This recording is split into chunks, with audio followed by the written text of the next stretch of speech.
Chers apprenants, bonsoir et bienvenue à cette nouvelle leçon qui parle toujours de la cosmogonie. Et nous allons aujourd'hui voir la deuxième phase de la création. La leçon précédente, nous avons vu le nous, et le nous n'était qu'une première phase dans la création. Et la deuxième phase dans la création, c'est ce qu'on appelait la phase transitoire. Et nous rappelons que nous sommes dans le programme Les études panafricaines, un programme parrainé par la Ligue associative africaine et le parti politique la Limara. C'est un programme qui vise à pallier aux lacunes des systèmes éducatifs africains parce que ces systèmes éducatifs sont coloniaux. Ils ne sont pas appuyés sur les réalités africaines. Nous rappelons avant de commencer la leçon que ceux qui veulent fructifier leur revenu peuvent le faire. Nous avons notre organisation, la Ligue associative africaine, parraine des sociétés. Vous pouvez investir dans une de ces sociétés comme la société agricole qui est déjà assez avancée. Vous pouvez également, nous formons également, nous faisons d'autres formations, journalisme, économie politique, entrepreneuriat et autres. Donc, vous pouvez choisir de vos propres formations. Et aussi, nous accompagnons, nous formons ceux qui font les tests de langue internationaux comme le TF, le TCF, le DALF et autres. Donc, si vous faites ces tests, nous pouvons vous accompagner, pouvoir vous préparer. Aujourd'hui, dans le cadre de cette leçon, nous voyons la deuxième phase de la création et encore appelée la phase transitoire. En guise d'introduction, nous rappelons que le nous, la présence du nous n'était que la phase initiale de la création. Le nous n'était que la première phase de la création et la deuxième phase de la création sera dominée par Atum Re. Atum Re est le Dieu suprême, le Dieu créateur. Et je vous rappelle, il n'y a pas de la religion égyptienne n'est pas une religion polythéiste. La religion égyptienne est une religion monothéiste. Elle reconnaît l'existence d'un Dieu suprême appelé Atum-Re, bien Amon-Ra, et l'existence des divinités, je veux bien parler du Dieu et des divinités secondaires qui aident le Créateur dans l'exercice de ses fonctions. Donc, la religion égyptienne, beaucoup de gens ont confondu cela et ont estimé que la religion égyptienne était polythéiste, elle était monothéiste. Elle était monothéiste. Et il y avait le Dieu suprême, Atum-Re, et il y avait également les divinités qui l'accompagnaient. Les divinités n'étaient que ces créatures. Donc, la religion de l'Égypte pharaonique est la toute première religion monothéiste du monde. D'ailleurs, le judaïsme, Moïse a été en Égypte pharaonique. Il a tout ce qu'il a créé, que le judaïsme n'est qu'une réplique de la religion d'Égypte pharaonique. Et le christianisme n'est également qu'une copie du judaïsme et l'islam à son tour n'est qu'une copie du christianisme. Que les fanatiques m'excusent, mais la réalité c'est cela. C'est la triste réalité. Nous pouvons refuser, mais nous ne pouvons pas refuter par des arguments. Parce que c'est la réalité même que les intellectuels les juifs le savent, les intellectuels occidentaux, ceux qui sont sincères le savent, les intellectuels arabes le savent. C'est pourquoi tout le monde discutait la paternité de l'Égypte pharaonique. Tout le monde discutait pour être le créateur de cette grande civilisation qui a inspiré toutes les autres civilisations du monde entier. Nous allons revenir à cette civilisation d'Égypte pharaonique pour l'étudier de fond avec les dynasties et autres, avec les empires et les dynasties et autres. Nous allons y revenir dans le cadre de ce programme éducatif dans les classes supérieures parce que cette première classe est déjà assez saturée. Nous allons programmer dans les classes supérieures. Donc, nous revenons à cette classe. On est sorti juste pour mieux recentrer les débats. Cette leçon qui est la phase transitoire de la création. Et je vous ai dit tout à l'heure qu'elle est dominée par Atum-Re. C'est qui Atum-Re? En grand terme, nous allons présenter ce Dieu, créateur et incréé. Atum est une de ses premières caractéristiques. Il est le créateur. Il est le créateur par excellence. Il a tout créé. Donc son nom dérive du verbe tum, qui veut dire en quelque sorte compléter, achever. Donc, dans les textes des sarcophages, lui-même déclare, je vais citer Atum Ré, je suis Atum qui a créé les grands. Je suis celui qui a fait chaud et mis au monde Tefnut. C'est moi, celui qui a rompu son repos au temps du Nil. Donc, voilà en quelque sorte comment Atum se présente lui-même. Atum se présente comme un Dieu, le Dieu qui a tout créé et qui a créé ses enfants chauds et Tefnut et qui a rompu son sommeil dans le monde comme j'expliquais à la première leçon quand il s'agissait à la leçon précédente quand il s'agissait de présenter le nous. Donc, nous voyons l'autogénèse d'Atom parce qu'Atom est un dieu auto-généré. Il s'est créé seul. Mais faisons une petite distinction ici. Il était présent dans le nous de manière inconsciente. Ce qui fait que normalement, on va dire qu'il ne peut pas se créer puisqu'il existait déjà avant la création, avant de revenir, avant de prendre conscience. Mais c'est lui-même il se crée parce que c'est lui qui définit toutes ses caractéristiques. C'est lui qui définit son nom, c'est lui qui définit toutes ses caractéristiques. C'est pourquoi on s'appuie là pour dire qu'il est un Dieu auto-généré, auto-créé, qui s'est créé lui-même. Il s'est créé lui-même parce que, au-delà du fait qu'il existait déjà dans le monde avant de prendre conscience, le reste de tout ce qui le caractérise, c'est lui qui s'est créé lui-même. Il a choisi son nom, il a choisi lui-même sa forme, ses caractéristiques et tout. Donc il a façonné lui-même ses propres qualités. Une autre de ses caractéristiques, c'est que Atum est un dieu solitaire. Pendant 2 fois de son existence, il a été seul. Il a été seul quand il était dans le nous. Il était seul. Il a été seul quand il a pris conscience. Avant qu'il ne crée Atu et Tefnut. Donc c'est même sa solitude qui fait de lui un Dieu créateur. Il était obligé, en tant que créateur, il a été obligé de tirer tout ce qui était nécessaire pour la création en lui-même, parce qu'il n'y avait rien. Il était le seul. On va voir dans la leçon suivante la création proprement dite, comment réellement il a fait pour faire cette création. Donc, c'est sa solitude qui l'oblige à créer pour ne plus être seul. Et sa solitude l'a profondément uni avec ses 2 enfants, Shu et Tefnut.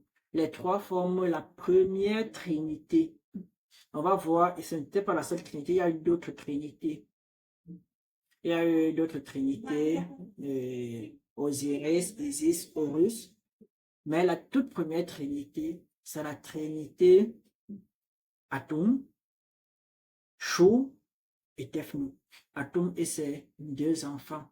Donc, pour rappel, la solitude d'Atum l'a rendu créateur. C'est parce qu'il était seul qu'il a été obligé de créer. Atum est aussi un créateur androgyne. C'est quoi l'androgynie? L'androgynie est le fait de posséder les caractères sexuels mâles et féminins. Atum est mâle de nature. Mais quand il arrive, il n'a pas d'organe féminin pour pouvoir procréer. Et ses 2 enfants, Chou et Tefnut. Raison pour laquelle il est obligé de devenir en même temps homme et femme. C'est pour ça que Atum est un dieu androgyne. Il est en même temps homme et il est en même temps femme. Il a en même temps son père et sa mère. Donc il a en lui les caractères mâles et les caractères féminins capables de procréer. Donc il n'est pas total, il n'est pas seulement homme, il est en même temps homme et femme. Il a été obligé pour pouvoir générer ses enfants, de pouvoir jouer le rôle de l'homme et de la femme. Donc, ça remet encore en question le fait qu'on dit qu'on a créé le premier homme, après on a tiré ce coup pour créer la femme. Non. Le Dieu suprême est androgyne. Il a les caractères masculins, il a en même temps homme et femme. Il a les caractères masculins et les caractères féminins qui lui permettent de créer. Donc, Atum-Re est le créateur de tout. Il est appelé Tum. Ce sont ceux qui ont fait les hiéroglyphes. Je ne suis pas encore avancé dans les hiéroglyphes qui vont mieux prononcer cela. C'est NBTM, qui veut dire le maître de tout. Il est aussi appelé NBRGR. Ceux qui ont fait les hiéroglyphes peuvent mieux le lire. Et je ne suis pas encore avancé là-bas. Je suis encore en train de me former les hiéroglyphes. Je ne suis pas encore avancé. Qui veut dire le maître de l'univers. D'ailleurs, dans les tests de sarcophage, on peut lire, je cite, salut à toi, Atum, celui qui a fait le ciel, qui a créé ce qui existe. Donc, Atum est le créateur de tout. Tout ce qui existe a été créé par Atum. Il est d'abord, il est aussi qualifié de celui qui crée, qui n'a pas de faiblesse. Donc, voilà, en quelque sorte, les caractéristiques d'Atum. Atum est le Dieu créateur par excellence. Il a tout créé. Tout ce qui existe a été créé par lui. Nous allons voir les rapports entre Atum et Ré, parce que Atum n'est pas seul. Atum et Ré sont deux divinités qui sont tantôt liées, tantôt séparées. Dans la norme, Ré est le fils d'Atum, est un des enfants d'Atum, il n'est pas son fils direct, il est un de ses enfants, un des enfants d'Atum, une des créations d'Atum.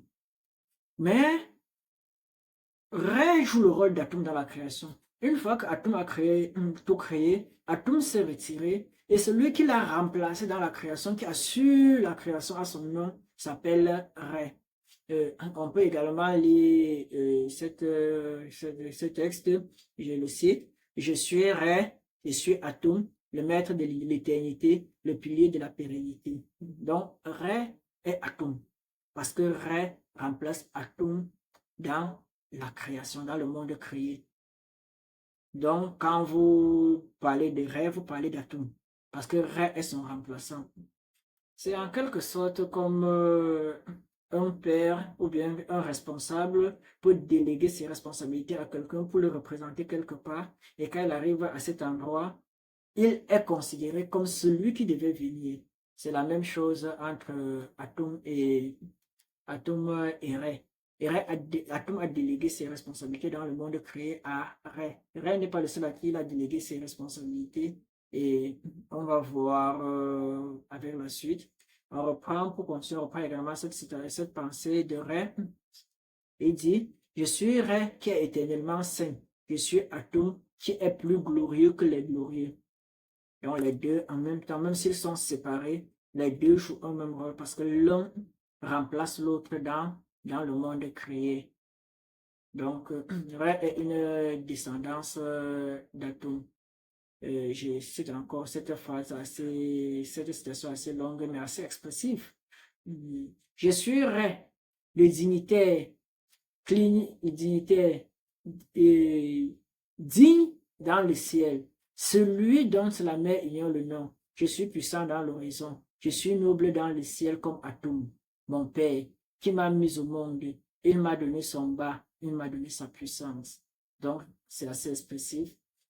Atum a délégué ses responsabilités à Ré, et Ré, à l'origine, est le fils d'Atum, à qui le père a délégué ses responsabilités. Le père lui a donné sa puissance pour pouvoir diriger, pour pouvoir créer, pour pouvoir faire ce qui était nécessaire. Donc, Atum est une manifestation, Ré est une manifestation d'Atum dans le monde.